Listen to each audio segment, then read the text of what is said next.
Welcome, everybody. Thank you so much for coming.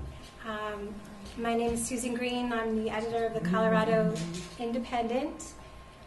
And this is part of a monthly series of forums that we have on news topics. And this, as many of you know, this month is the 100th anniversary of the Ludlow Massacre.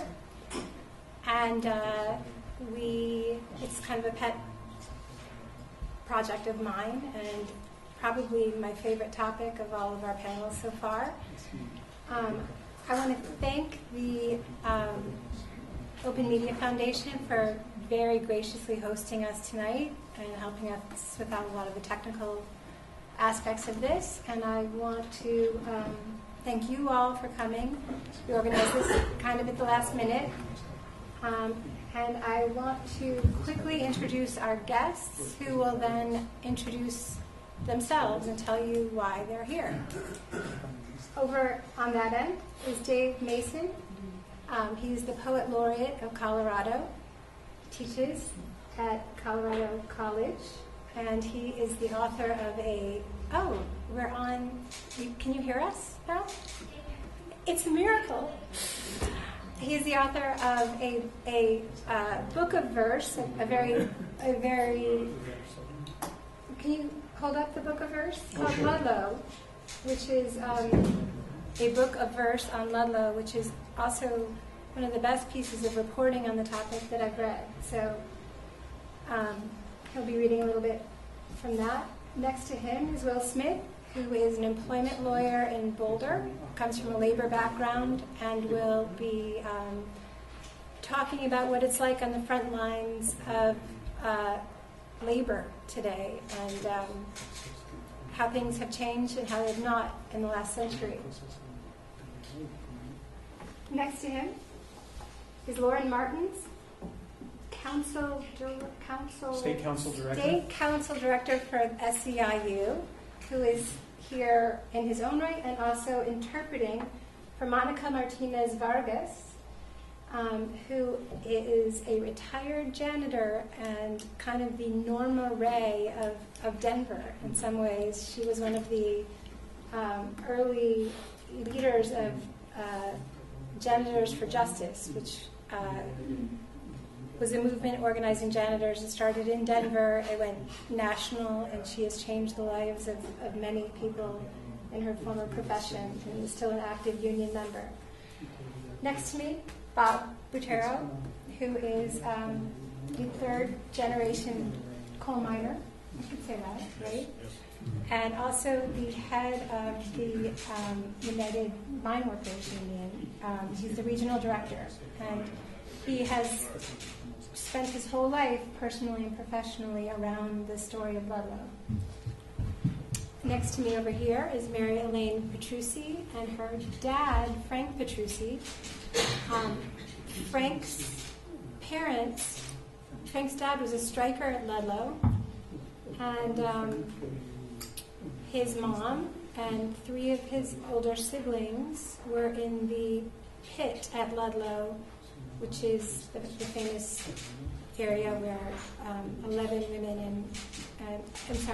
children and 2 women were killed. His mother, Mary, escaped, and you'll hear about Mary Petrucci and everything she did later. Frank also had another sibling, an older brother who had died 2 months before the massacre, and they will tell you how that happened because it's related to the strike as well.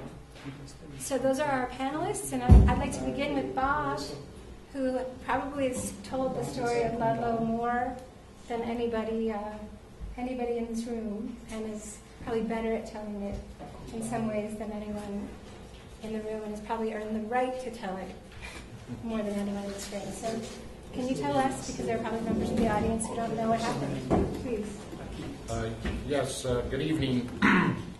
Coal miners in southern Colorado in September 23rd, 1913, decided to go on strike against basically 3 coal companies, Colorado Fuel and Iron, CF&I, Victor American, and Rocky Mountain Fuse.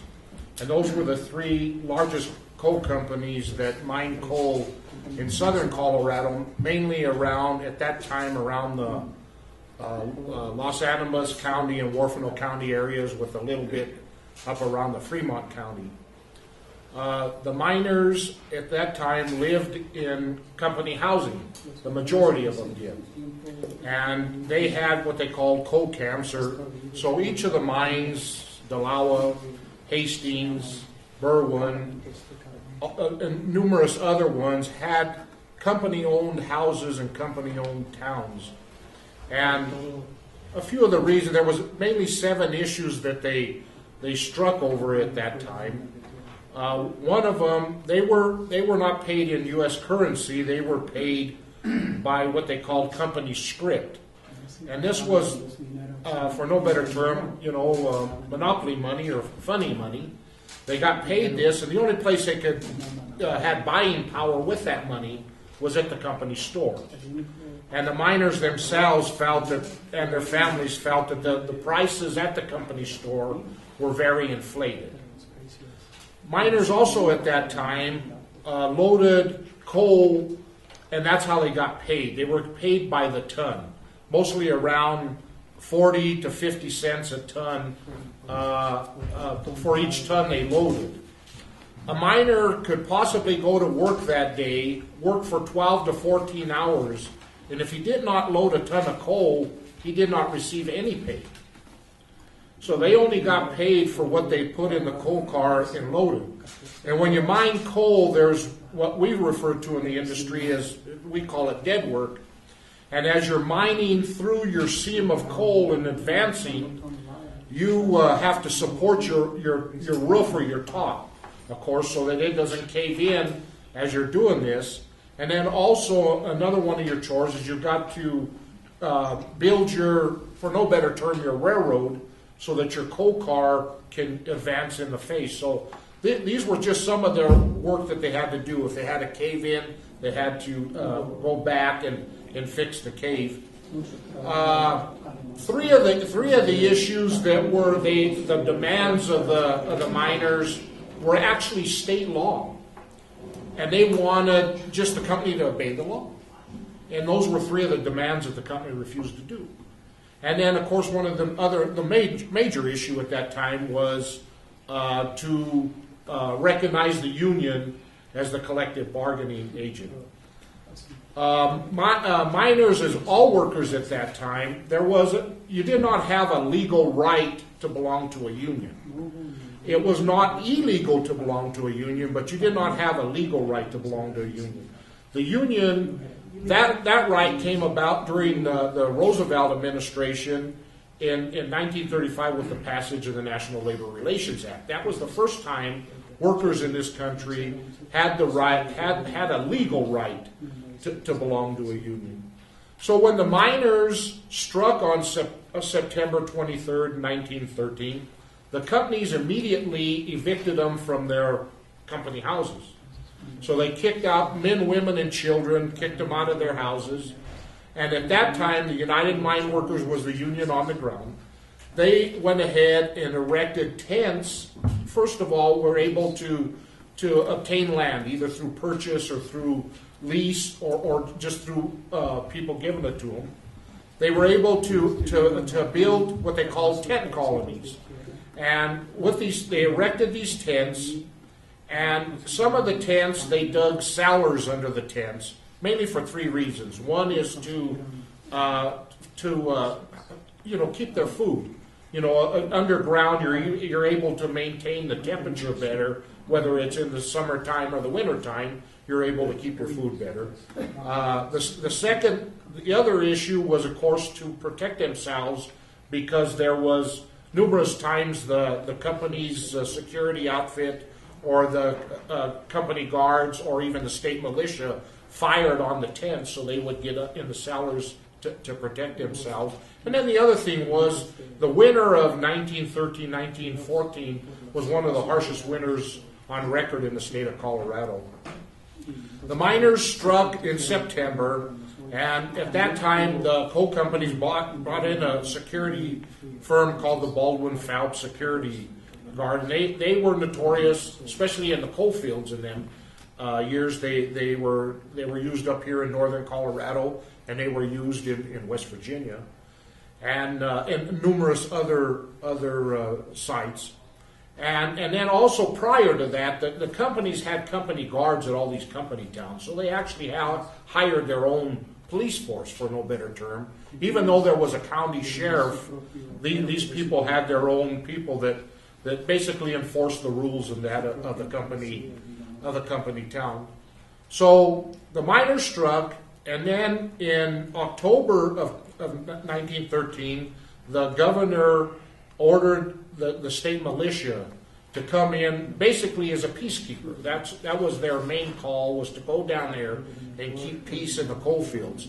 But it wasn't very long after they arrived that they soon started to side with the coal companies and took them and actually almost became a security or a guard, a company guard outfit for them. The strike continued, and this was a labor dispute, as labor disputes even are today. Miners were seeking to demand. They went on strike, and one of the biggest problems that you have with any labor dispute is replacement workers, or we call them in our business scabs. When these guys come in to replace these miners, and the same thing that happens today. There is tension. The tension grows during the strike, and that's was one of the main factors in the strike was them scabbing the mines or bringing in replacement workers. The strike continued onward, and then in around February or so, the governor ordered about half of the National Guard to leave the area because of funding and because of other issues. And then the guard itself became infiltrated with the mine guards and a lot of this Baldwin security. They actually, the company started financing the guards. On April 19th, 1914, at that time was Greek Easter. And the Greeks had a celebration in the coal camps, and one of the tent colonies, was the Ludlow tent colony, and they had a celebration there. And matter of fact, there was even some of the National Guard in that come down and participated in that. Then the next day, shortly after sunup and stuff, the National Guard at that time attacked the tent colony. They started firing, their weaponry at the tents. A lot of the miners and their families escaped. There was a place east of the Ludlow tent colony called the Black Hills, and that's where there was a ravine about a quarter of a mile or a half a mile north of the tent colony, where the miners and their families would run to get into the ravine, and then they'd run the ravine down and into the Black Hills. And then when it was safe, they came back. It is my opinion that the National Guard became tired of the strike and wanted to discourage the miners and get them back to work. So their plan all along was to fire on the tents and then also to burn the tent colony down. They felt that if they were able to burn the tent colony down, that they were going to be able to discourage the miners. The militia set fire to the tents, and as Susan did in her introduction, there was 4 women and 11 children went inside one cellar for protection against the bullets and stuff. And after, when they burned the tents, only 2 of the women came out alive, and the other 2 women and 11 children perished in that tent, and they died. Also on that day, there was another young boy by the name, I believe his name, Frank Snyder. He was shot in the head. Louis Tikas, who was a union organizer at the time, and of Greek origin, he was trying to keep the peace. He was trying to approach Captain Linderfield, who was the head of the guard, to stop the shooting and to not attack the tent anymore. He was struck in the head with a rifle butt, and he was shot 3 times in the back. And 2 of his supporters also were killed there. And on that day, 19 people, one guardsman was killed, and on that day, 19 people died. And that's what we refer to as the Ludlow Massacre. Also, and then, after the funerals and stuff of the miners, the miners themselves, they were very upset. And they just, for no better term, just said, look, we've had enough of this fun. And they attacked the National Guard, and they attacked the coal camps and stuff. And they ran the National Guard and all of these companies within 10 days. And they ran them completely out of Los Animas and Warfordle County. And then at that time, the President of the U.S., Woodrow Wilson, sent in the U.S. troops, and the U.S. troops stayed there. But that was the story of Ludlow. The strike continued on till December of 1914. The strike itself was unsuccessful. There was no union formed there, and the union never really got into the coal fields of that area. There was some spotty unionization, but until the passage of the Wagner Act, or the National Labor Relations Act, in 1935. Thank you very much. Thank you.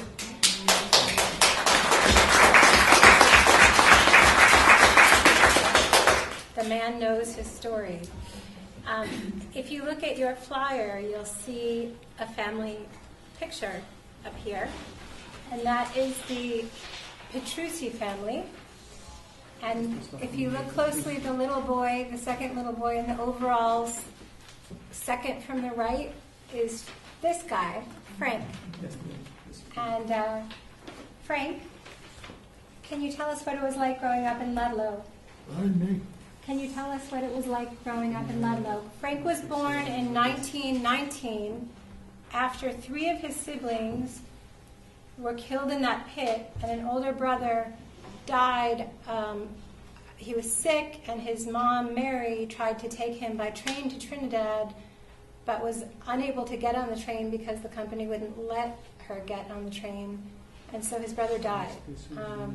So Mary Petrucci had lost, she was in the pit, she survived the fire, she lost 4 children in a period of 2 months, and went on to have several children, 3 of whom she named after the children who died in the pit, one of whom was named Frank, and here we have her other Frank. This is what we got left.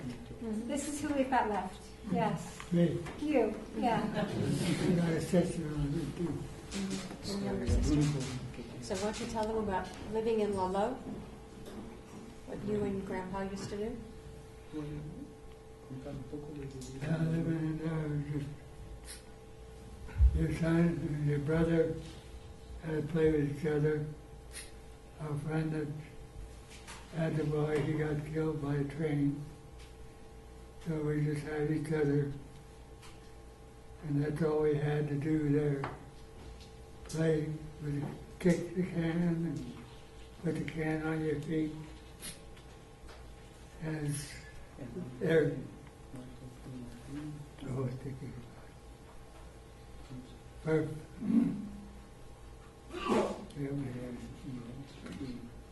What is that, Mary? You walked on some cans, yes. What else did you do? We used to call it anti-over. Throw the ball across the house, up the roof of the car, and call anti-over. And when they caught it, they run around the house to try to hit us with the ball. And that's the way it worked. We had something to play with anyhow. Besides kick the can and a few other little clips that we used to do. Can you tell them about the house Grandpa made? What? Tell them about the house Grandpa made. And the house there, as you see the picture here in the pic, my dad built that. And This is the house that his dad built. Yeah. Can you tell him how he made it? But, Can you tell him how he made it? and he made it out of railroad ties standing up this way. There's all railroad on the walls. And then it had tin roof. When it hailed or something like that, you could hear it play a song. Can you tell them what Grandpa used to do? Right? Or how he used to make things for the house? And all these things there you see, like the house on the pole, I built that all up there. And then that pole was beside it, there's an airplane up there, and Dad made it. And he got two of them, one's over here too. So everything you see is built there, my dad built it. And what else? Frank? Dad? Frank? I'm wondering if you or you could talk to us about your mom, Mary. Mary Elaine is named partly after her mother, Mary, but also after her grandmother, Mary, who was Frank's mom. And if you could tell us a little bit about your mom or your grandmother and her story. Can you tell them a little bit about Grandma? I thought she asked you to do that. Both of us. That's a good way to get rid of it. You said Dad. What was it? Describe Grandma. My grandma, she done everything. They cooked and the chicken walked and kissed the chicken she killed by wringing her neck. And everything Mama done. And my dad worked at the railroad, or the mine there, but he wouldn't go in the mine. He worked on the tipple, emptying the little cars and the railroad cars. Can you tell us about your grandmother? Tell me? Okay. I'm going to tell them a little bit about Grandma. Okay. Okay. My grandmother was, I felt, a really strong woman. She had to really learn to survive down in the coal fields, having and raising a family in a really difficult situation. And my grandmother went with 3 other women and a judge from Colorado on a speaking tour after a month after the Ludlow Massacre, and was able to talk to different committees in Chicago and Washington, D.C. and New York about her experience down at Ludlow and what it meant for them to unionize down in southern Colorado and to lose many of her family members, her children. And so I feel like she was a very strong woman who was able to talk about something so tragic on a national stage. Can you read us what she told a reporter in Washington? This is a month or 2 after the massacre. She was in Washington testifying before Congress, and this is a comment she gave to a reporter in Washington. Because of her grief over the death of her children, my grandmother broke down during the tour and wanted to return to Colorado to be with her husband. And before leaving the tour, she spoke with a Washington reporter and stated, "Perhaps it seems strange to you that I want to go home, but I do. My man is there and my children are buried there. I've been so happy there. Why, there wasn't a happier woman anywhere than I was. You see, I'm Italian. Although I was born in this country, and our people are gay of heart. I used to sing around my work and playing with my babies. Well, I don't sing anymore, and my husband doesn't laugh as he used to. I'm 24 years old, and I suppose I'll live a long time, but I don't see how I can ever be happy again. But I try to be cheerful on account of my husband. It's so hard for him when he comes home from work to only find me in the house and none of the children. But you're not to think we would do anything differently another time. We are working people, my husband and I, and we're stronger for the union than before the strike. I can't have my babies back, but perhaps when everybody knows about them, something will be done to make the world a better place for all babies. Dave Mason, can you tell us why you chose this topic and what drew you to it, and a little bit about the process of reporting your book, and also if you could choose something in it that would be appropriate right now? Sure. Well, I first heard about Ludlow when I was a little kid, going down to visit my grandfather in Trinidad. My great-grandfather settled down there in the late 19th century, and actually, I'm sorry to say, briefly ran one of the notorious company stores that cheated the miners. He got out of that business well before the Ludlow Massacre and went into business in Trinidad running a creamery and then a candy company, and I have letters of his in which he seems to be speculating in land in the Aguilar and Ludlow area. But he never got really rich. And my grandfather Abraham was always a small businessman in Trinidad, and then my Uncle Frank were in the business until it went belly up in the 1970s. So I came down here from Washington State, where I grew up, and I was just fascinated with the place, the landscape. It was always part of my family lore, and the names of the places, like El Rio de las Animas Perdidas in Purgatorio, and the Oaxacoyas, and El Huérfano, that little butte near Walsenburg, were magical names to me. And because I'm somebody who is in love with words and stories, I knew that I would write about this someday. Well, many years later, one of my uncles was moving to Ireland and gave me George McGovern's book on the Coalfield War. I read McGovern's book and thought, oh, that's a heck of a story. Maybe I can write about that sometime. And then I read Zis Papanikolaou's wonderful book about Louis Tikas, Elias Spandidakis, from a village called Loutra near Rethymnon in Crete. I happen to have lived in Greece, and I speak Greek. I was at the time married to a Scottish immigrant, and I had her mother-in-law in our house as she descended into Alzheimer's. So I had a lot of experience with immigrants and the psychological sensibility of an immigrant, what it's like to dream in one language and wake to another, what it's like to feel divided in yourself, what it's like to wonder whether you have a real self. And I began to think that I had psychological pathways into this story.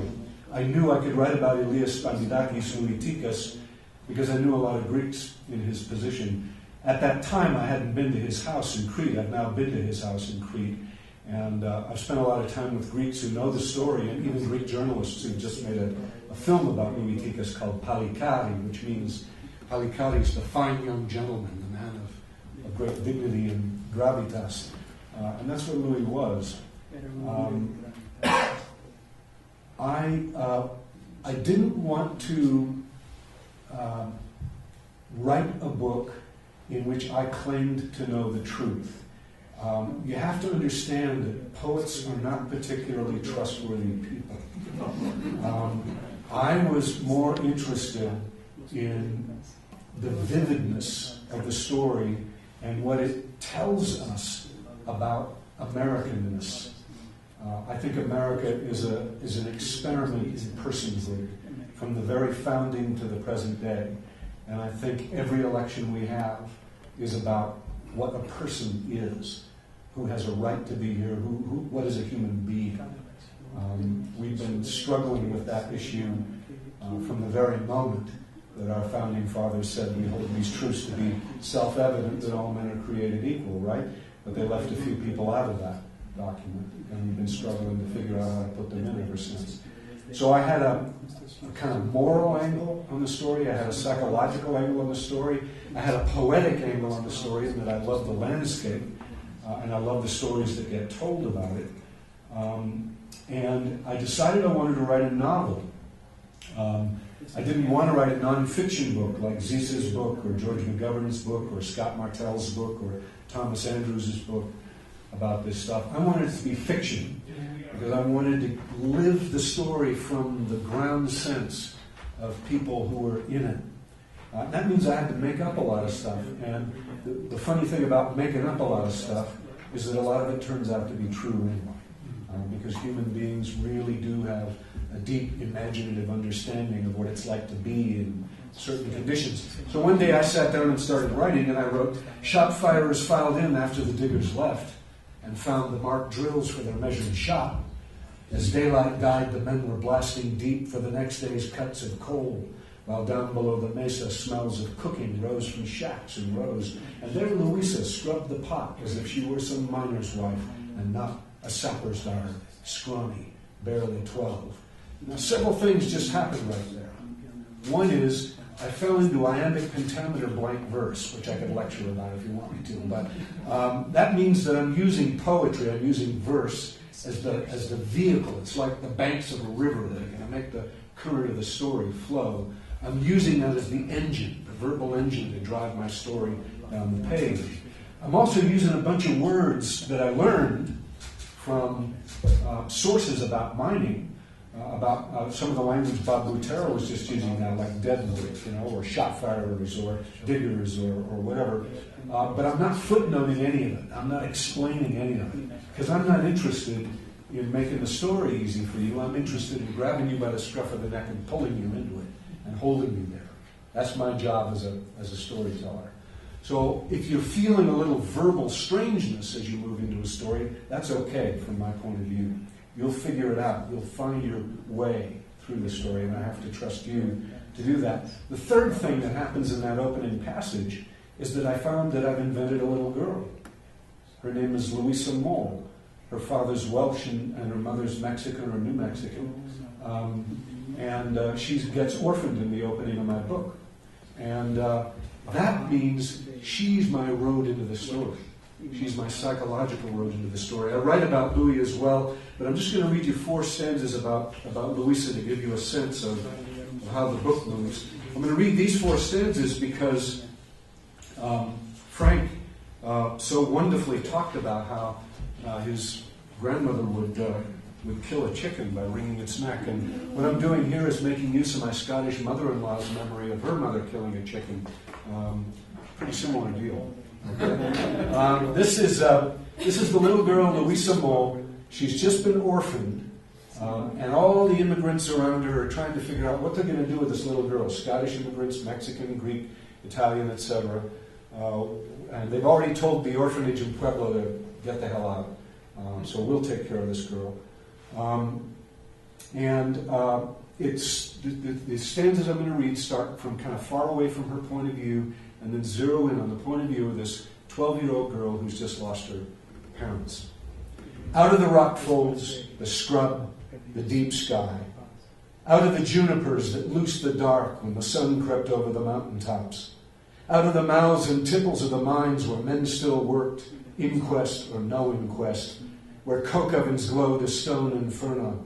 Out of the train that wailed to Trinidad and back to Denver with its load of news came the sound that was not a sound, a muted scratching for life. All day she watched the hens of mining families cluck about the houses, named them by the way they worried or bossed. One was Mrs. for her Scottish talent catching bugs on the ground.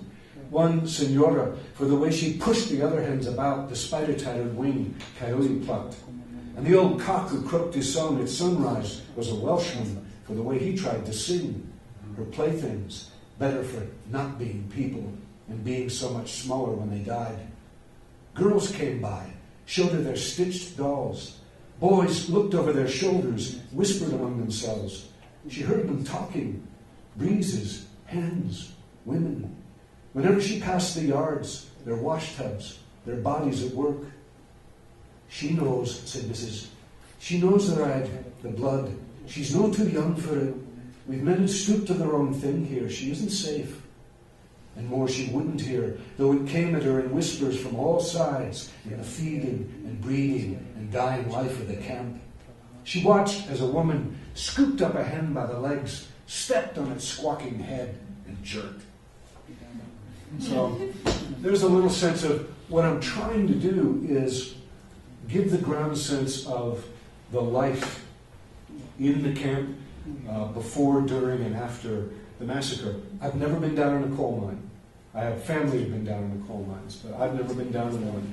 And yet I've been told that my imagining of what it would be like was pretty accurate. And that's kind of interesting, isn't it? When you just try to use your imagination and wonder what it would feel like to be down there, once you learn a little bit about the equipment used and stuff like that, it's interesting that you can imagine some of it. It's interesting that you can imagine what the battle might have been like, even if you've never been in the battle. And that's kind of an interesting fact about poetry. So that was the way I was moving into it. Thank you. Thank you very much. As Bob said, the strikers lost at Ludlow, and the Union was not recognized. After the massacre and lots of other disastrous industrial events in the decades that followed, workers in this country gained the right to organize. And Colorado does not have a particularly successful history in terms of union organization. But here at this table, we do have a success story, Monica. So if you could tell us a little bit about your story, many years after Ludlow, and if possible, how it relates to Ludlow. And one thing in particular, Monica, in an interview the other day, talked about being able to do what she could do and accomplish. She compared it to standing on a staircase, and she said, I could only stand on that staircase because somebody had built it for me. And so if you could take it from there, Lauren and Monica, I'd appreciate it. Buenas tardes, mi nombre es Mónica Martínez Vargas. Good afternoon, my name is Monica Martinez Vargas. Soy miembro de SIU desde 1986. I'm a member of SEIU since 1986, Soy janitor. and I'm a janitor. En la industria de la limpieza son visibles las injusticias, sobrecargas de trabajo y despidos injustificados.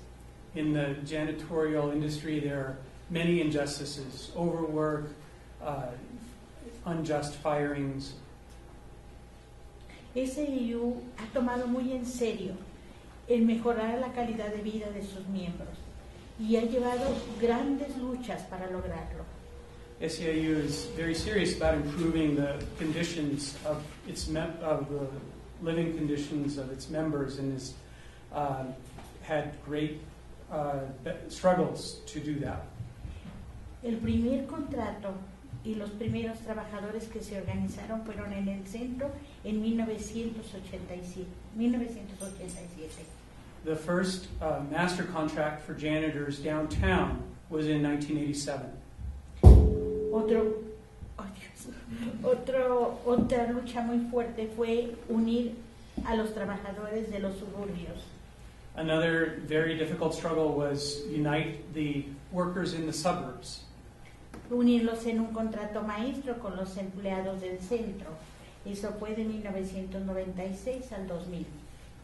To unite the workers, the janitors in the suburbs, in a master contract with those who work downtown. And that was between 1996 and 2000. En los suburbios se ganaba únicamente el sueldo mínimo, creo que era de $4.25 en aquel entonces, sin ningún otro beneficio. And the workers in the suburbs, and particularly the tech center we're talking about here, earned at that time just the minimum wage. I believe it was $4.25 an hour at that time.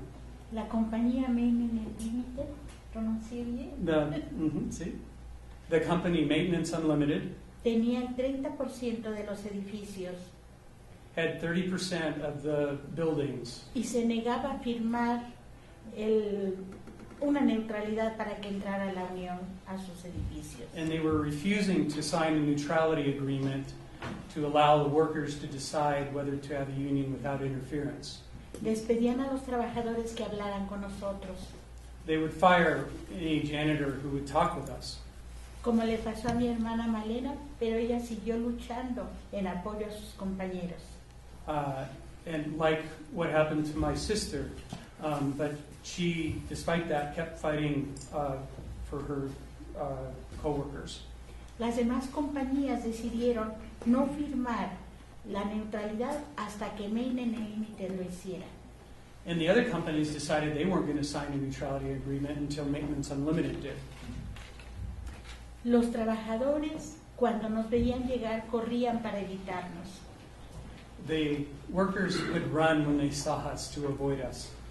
Tal vez viendo lo que pasábamos, viéndolos a altas horas de la noche o en medio de las tormentas de nieve, algunos dejaban caer su número de teléfono para poder hablar después en algún otro lugar.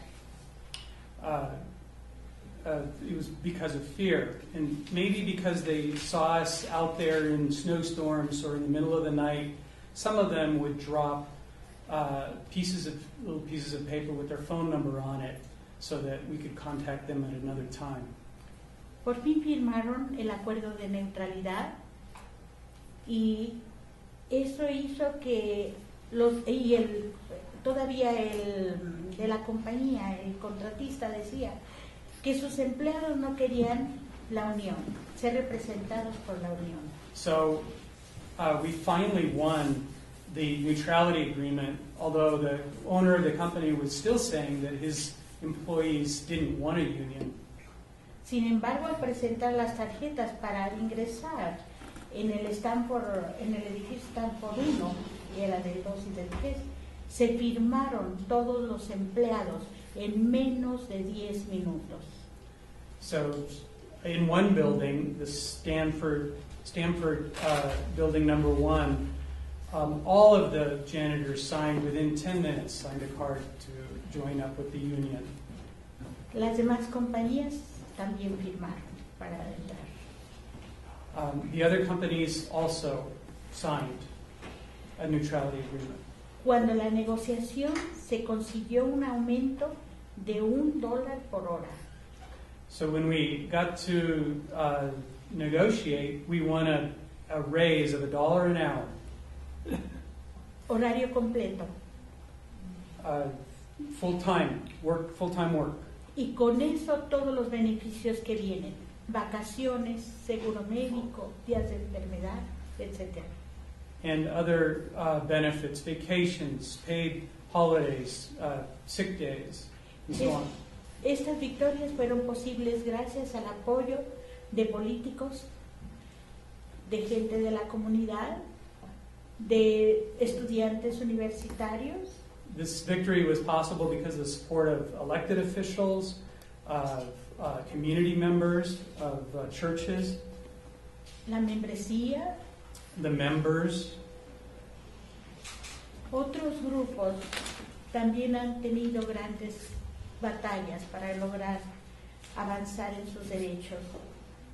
So other groups have also had huge battles to advance their rights. Estamos recordando a los mineros, en donde hubo luchas tan fuertes como esa que fue cruenta para ellos. And today, remembering the miners who had a struggle, such a difficult and bloody struggle. Necesitamos solidarizarnos con cada trabajador, We need to be in solidarity with all workers, considerar la fuerza de sus luchas, take into account the strength of their struggles. y como dice ella, pensar que si estoy parada en esta escalera, en este escalón, es porque alguien hizo esta escalera.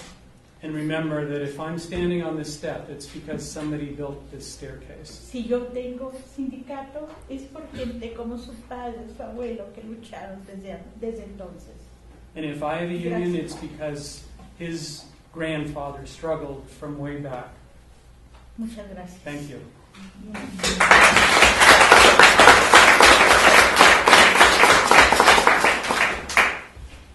Well, we live in a state that is where workers, only I think 8% of workers belong to unions. So that leaves 92% of us without union protection.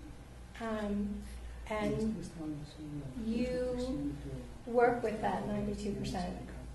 Can you talk a little bit about what you see in your office every day? What's changed since Ludlow and what hasn't? Sure. I often, for years now, have told clients who come into my office about Ludlow. I use it as a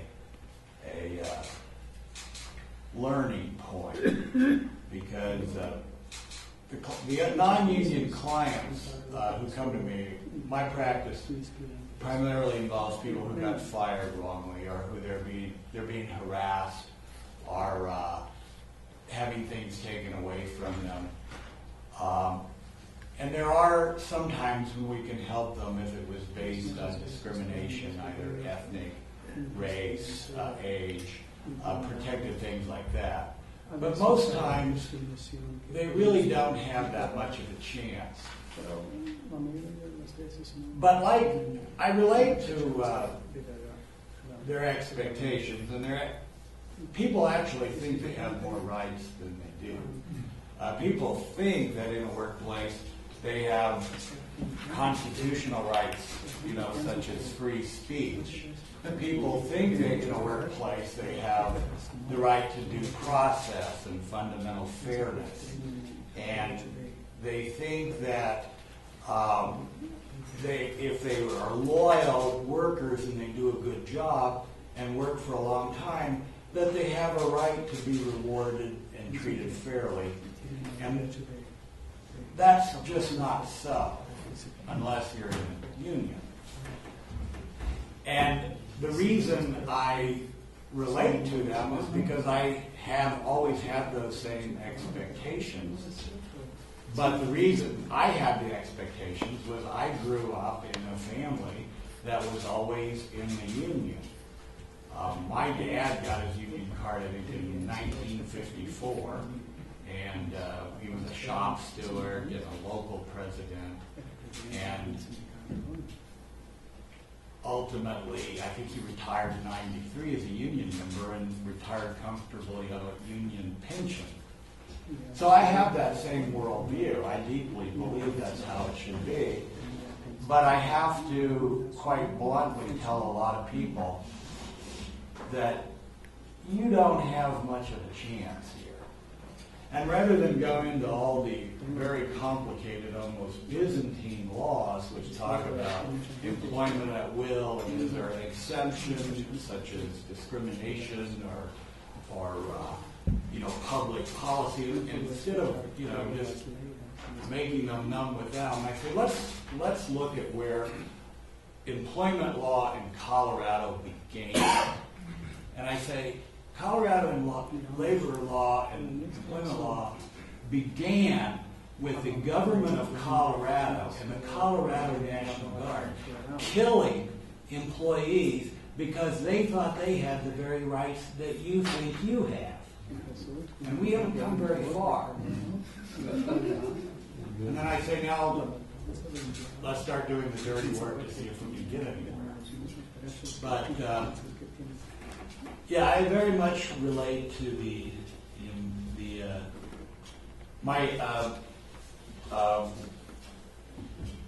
my grandfather was a janitor, and I know very much what you were going through. I very much appreciate that. I wish he would have had a union. He didn't. And I remember my father working in a non-union shop in the early 50s, making 50 cents an hour, working often 7 days a week.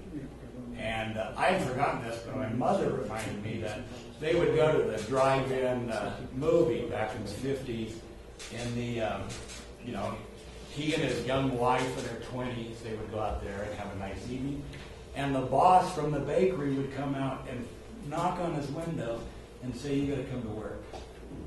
And he couldn't say no. And so much of that still exists today. And we have just a long way to go. I really don't think our current workplace works for anyone really. Except, obviously, the super rich, the 1%ers.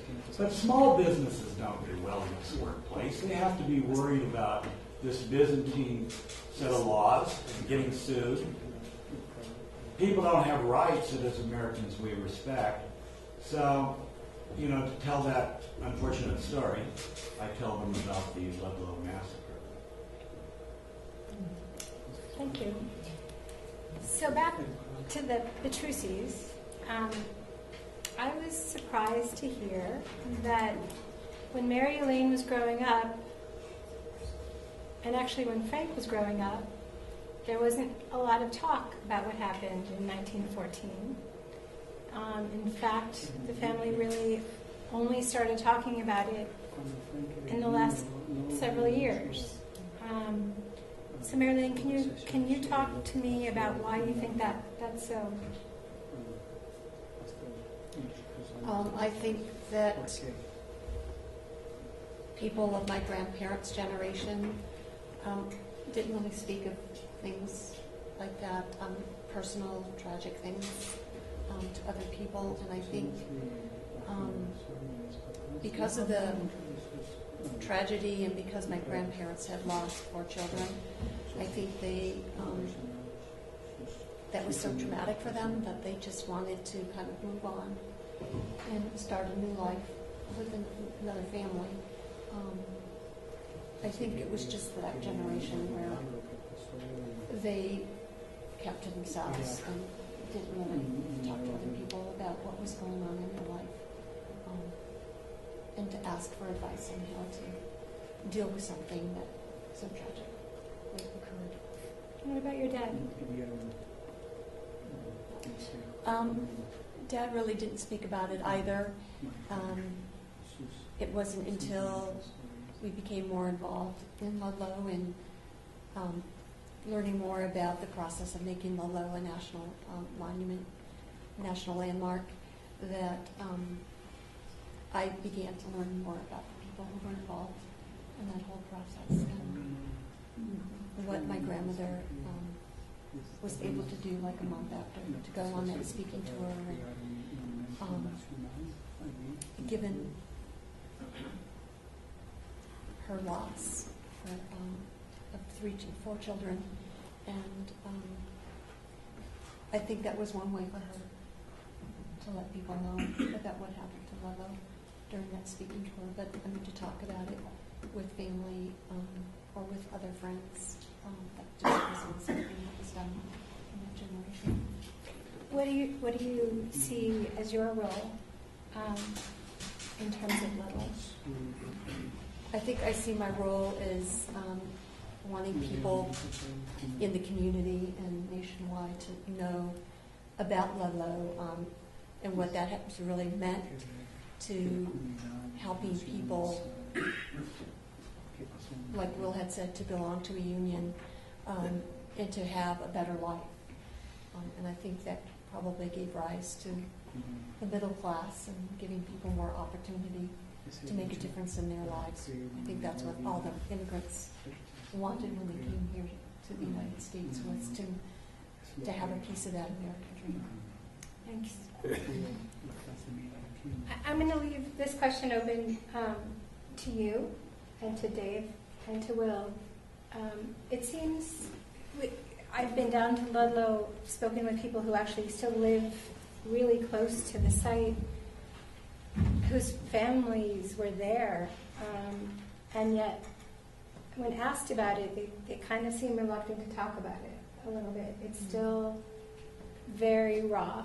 And can you talk amongst yourselves about what kind of wounds Ludlow has left in this state, and also really the lack of knowledge about it, because there are lots of people who have no idea what happened here.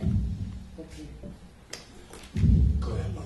You know, myself, think of it, I mean, it was a war zone. You know, it was, for no better term, it was a war zone. And you see a lot of the issues today that, especially young men and women coming back from being in that type of a living, have a lot of issues. And, I was growing up towards the tail end of the Vietnam War. And a lot of the people that came back, those that had a lot of so-called action or was in heavy fighting, they very seldom would want to talk about it. I mean, they just would let it, rather let it go. And some of the other ones that, had less of a struggle, they would, talk about more of their friends and that, but when they talked about that, and I think that had and I think, in some ways it was passed down from generation to generation that, that what happened there, and I really believe that had, to me, had a big effect on a lot of people, and a lot of people in that area. We got families who were on both sides of the struggle, and people who are related to mine guards, people who are related to front office people in the company who had a different attitude toward things, railroad families and mining families. I remember I gave a reading down in Trinidad once, and I was talking about Zis Papanikola's book, and this gentleman came up to me afterwards and said, I read that book, made me so mad I threw it across the room. His point was that he thought Zis was making angels out of the striking miners and devils out of the soldiers. I don't think that's true about Zis's book. And I also think it's a very complex set of problems. You've got all the different companies of the National Guard who went down there in the fall of 1913, and then you've got the two companies you're left with in the spring, particularly Company B under Karl Linderfeld's command, which is the most notorious sort of racist and brutal company. Some of these guys had fought in the Philippines, they didn't like foreigners, and all that sort of thing. So just to say the militia, the National Guard, you're already talking about a complicated set of people, different economic circumstances, etc. And just to say the miners, you're talking about scabs and strikers and all kinds of people. And so a lot of crazy things happened in the 10-day war afterwards. A lot of very angry, violent things happened. People were killed. A lot of people were killed. And you go into the graveyards in Trinidad, and there they are. It's like a United Nations graveyard. Just about every nationality in the world there. And you got to understand that there are families sprinkled around the country who still feel invested in that, who still feel that it's their story. 20 years ago, if you walked into Northern Ireland, into a pub in Ulster, and started a conversation about politics with somebody, you could get in real trouble if you used the word Londonderry instead of the word Derry, because it would identify you as either British or Catholic or whatever. And it's the same kind of thing. It's very recent history. It's still very much alive. And Frank's living proof of how close it is to us. And it's painful, painful stuff. I'm not proud of the fact that my great-granddaddy ran a company store and that my relatives in Santa Fe have the Winchester rifle that my great-grandmother used to take pot shots at anybody who might want to sneak up into the back and rob the store. That's not a particularly edifying part of my family history. But it's there. It's a fact. It's the way things were, and we have to have a conversation in which we understand that complexity.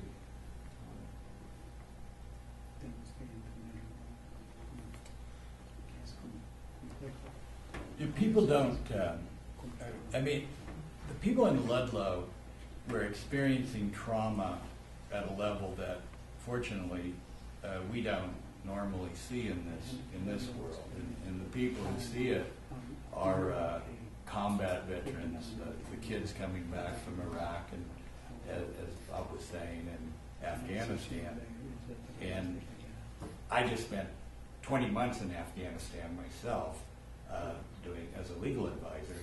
And one thing and it's interesting because I've been seeing so many parallels between Afghanistan and Ludlow. The terrain is very similar. You have these high, majestic mountains. You have these brushy steppes, and you have obviously you have different tribes of people and different ethnicities, as you did in Ludlow. I think there were 30-some different languages being spoke. You have that in Afghanistan. Then you have these soldiers injected in it. And so there are so many similarities. But the one thing that really addresses this conversation, I noticed over there, if an IED would blow up and kill a busload of even contractors like ourselves, no one would talk about it. And no one would even stop what they were doing. And there's this strange kind of denial that goes on. And my wife Karen's father was an infantryman in the South Pacific. I knew him well, loved the man. He would rarely talk about that, 60, 70 years later. And it had to have been going on there too. It was just too traumatizing to talk about. And moreover, it would traumatize the people you tell about it. So you learn not to tell people what happened because you don't like the reaction you get. I think that's a big part of it. So we are coming out next week with a series of pieces on Ludlow, and Will wrote one of them, a reported essay, and in it he says that Ludlow is a parable. And I'd like to ask every one of you, maybe starting with you, Monica,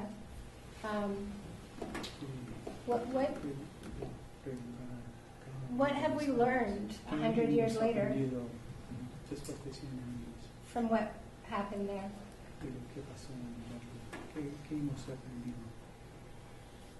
Que el derecho a la lucha existe, pero el precio es muy alto. That the right to struggle exists, but the price is very high. Y apenas si somos una parte para los que vienen y por los que se han ido con mucho más injusticias que las nuestras. We do it in part for those who've come before and for those who come after, to address so many injustices. Seguimos solidarios y adelante. We continue in solidarity and continue forward. Thank you. Lauren, what do you have to say for yourself?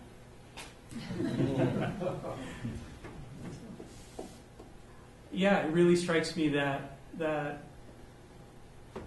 without struggle,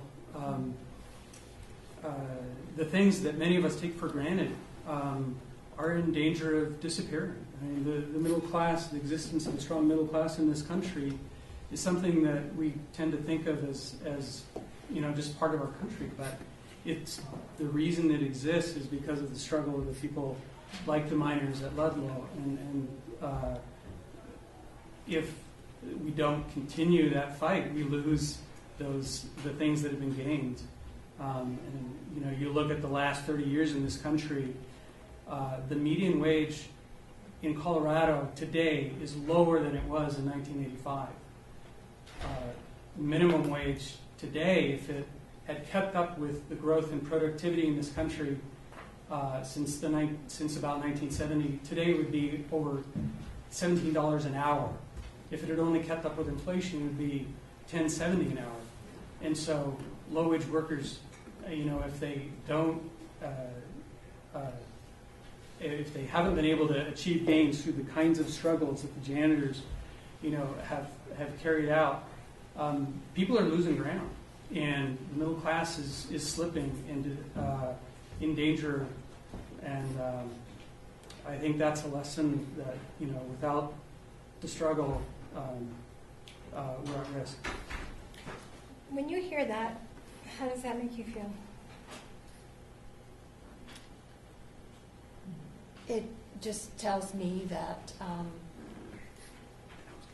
like Lauren had said, just that we really have to continue like the struggle, because we really need to be alert and to provide people with the ability to organize, to ask for a living wage and to be compensated for like the work that they do.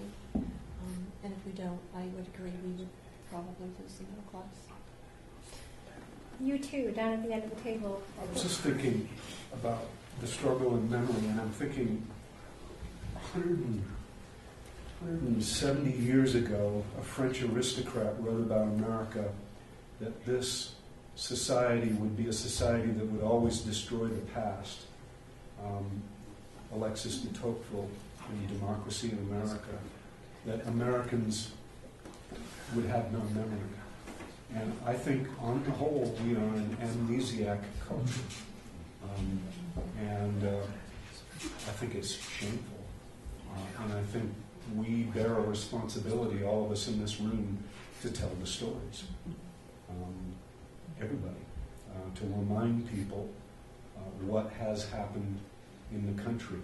As I was stuck in Denver traffic coming here, I was thinking, what would have happened if all the corporate lobbies had not prevented us from building good light rail systems in American cities 30, 40, 50 years ago?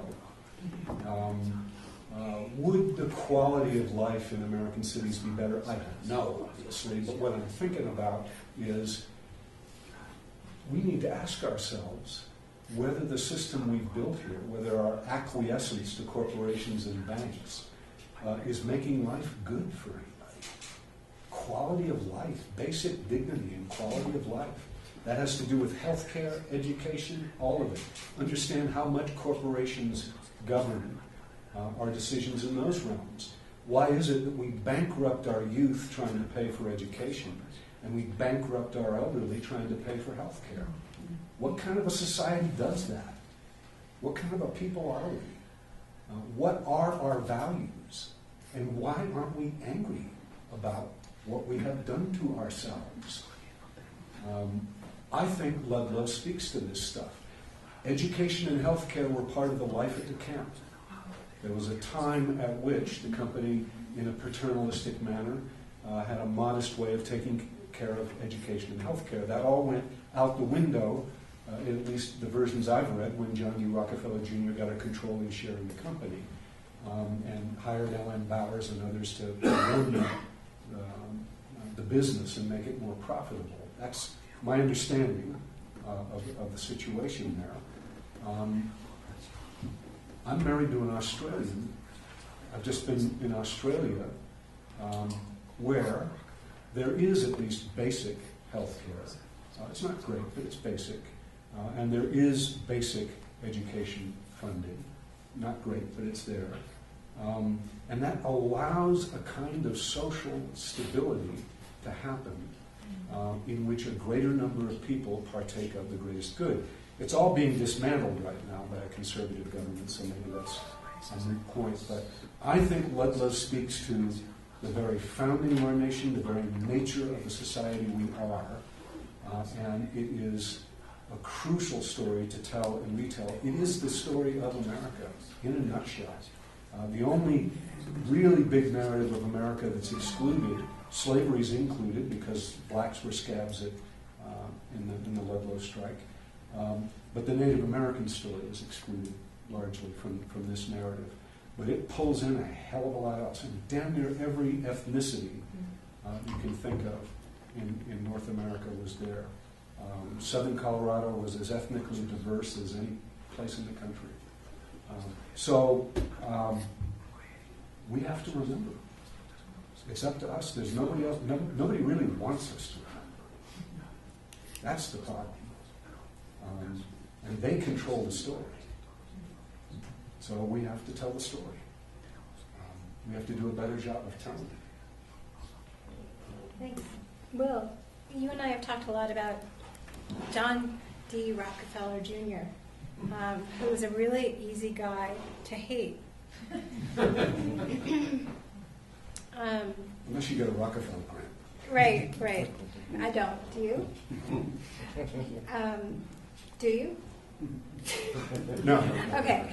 So, we just had a major Supreme Court ruling having to do with the ability of corporations to participate in politics. We had John D. Rockefeller essentially running Colorado, calling the shots with the governor, calling the shots with the National Guard, calling the shots with the prosecutors who didn't prosecute any of the instigators in this case, or in this war, which lasted for 2 years. What do we take from that 100 years later? Well, as you know, Susie, I'm fascinated with John D. Rockefeller Jr., and I sort of have a love-hate relationship with him. He was, in many ways, a progressive. He had this very strange relationship with his father, who was the richest man in the world, and really wanted to separate himself. There was a part of him that really wanted to be a humanitarian. And then there was another part of him that wanted to please Daddy, and Daddy was anything but a humanitarian. I think both Rockefellers were tremendous propagandists. And the propaganda they and other people like J.P. Morgan and Carnegie began was, and the Supreme Court agreed with them, was that a corporation is a person like you and me. A corporation has all the rights guaranteed to an individual under the Bill of Rights. The corporation should have freedom, liberty, and justice for all corporations. And so even today you hear people say, government should not interfere with my multinational gazillion-dollar business. That's government shouldn't be telling people what to do. And we fall for that constantly. And it's a lie, because a corporation could not exist without government. They could not exist without roads and banks and armies to protect them and courts to let them do all the things they do. And yet every time the government, the people say, corporation, we want you to pay your fair share, they squeal like pigs. They howl and say, government is interfering with me. But the truth is, they are government. They're one and the same. They are so huge. Many of them have more money than the gross national product of many nations. They have powers, and yet we all fall for the lie. I have to remind myself it's not true on a regular basis. Because if you think of them like the fellow owning a hamburger joint, he and his wife, well, what they're saying makes sense. But they're not small businesses. They're really government. I want to give you a chance to talk about what happens this month for the anniversary. Okay. There's there's numerous events that are occurring. Basically, starting next week, especially in Pueblo, Colorado, they're having Pueblo for many years at the Colorado State University at Pueblo has, for their history department, has put on a program to recognize Ludlow, and they do it through their labor history people, and they do this program there. And then this year they're doing more, and there's actually a couple concerts next week. There's one in Boulder on Thursday night, and then there's one in Pueblo on Friday night, and most of the entertainers are going to be doing music of songs that were sung then, and then also like labor songs and stuff. If people would, after give me an email address, I'll send you the agenda of things that are going to happen. The Greek Orthodox Church is going to hold maybe David would tell me what it is, but it's basically a prayer vigil. Yeah, but I'm not sure exactly. I've seen the invitation for it, but I don't remember what the... It's going to be at 2 o'clock at the Ludlow And site. doesn't the Greek Easter this year kind of come close to lining up with the...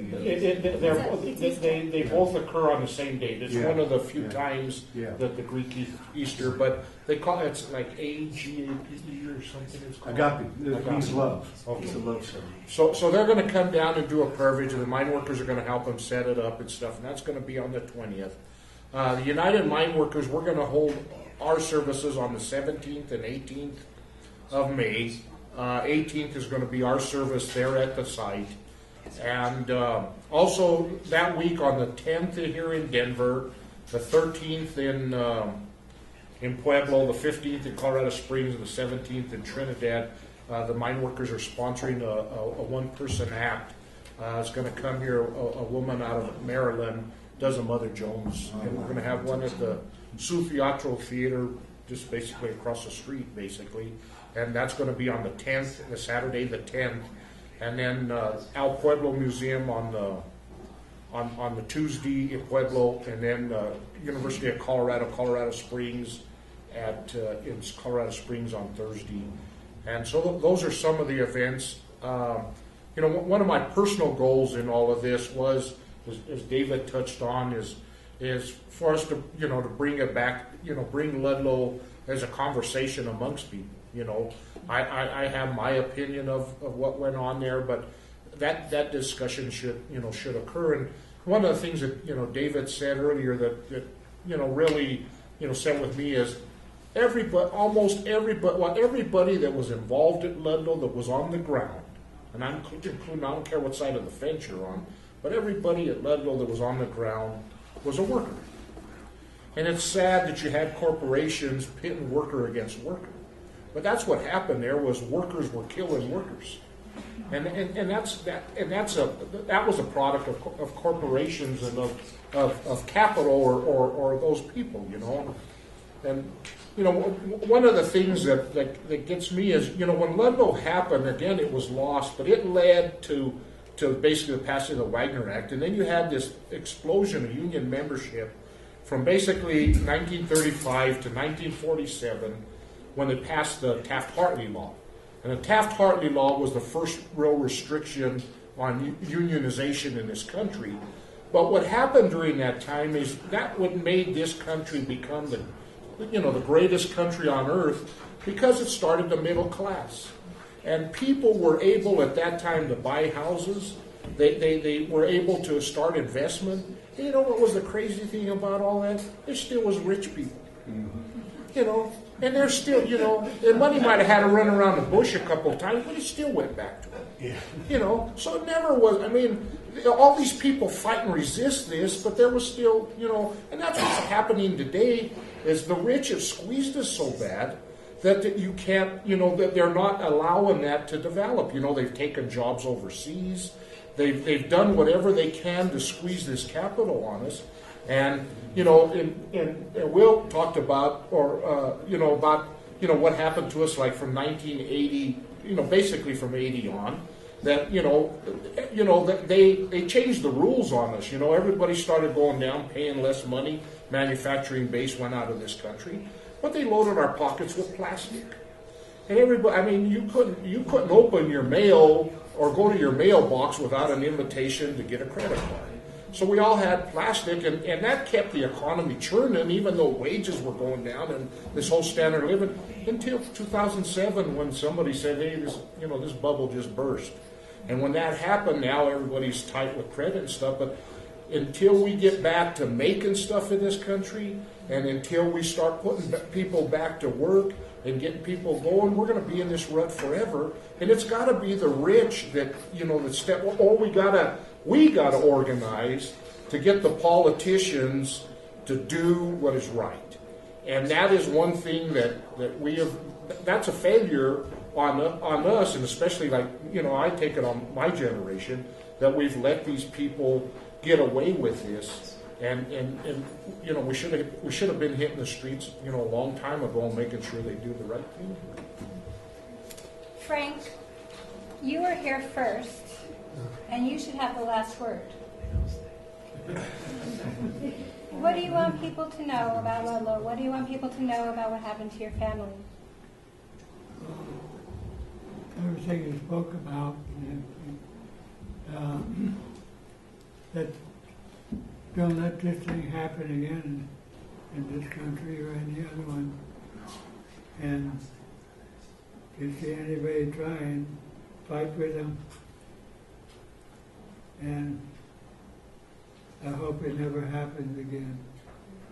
And I thank all your people for being here tonight. Thank you very much.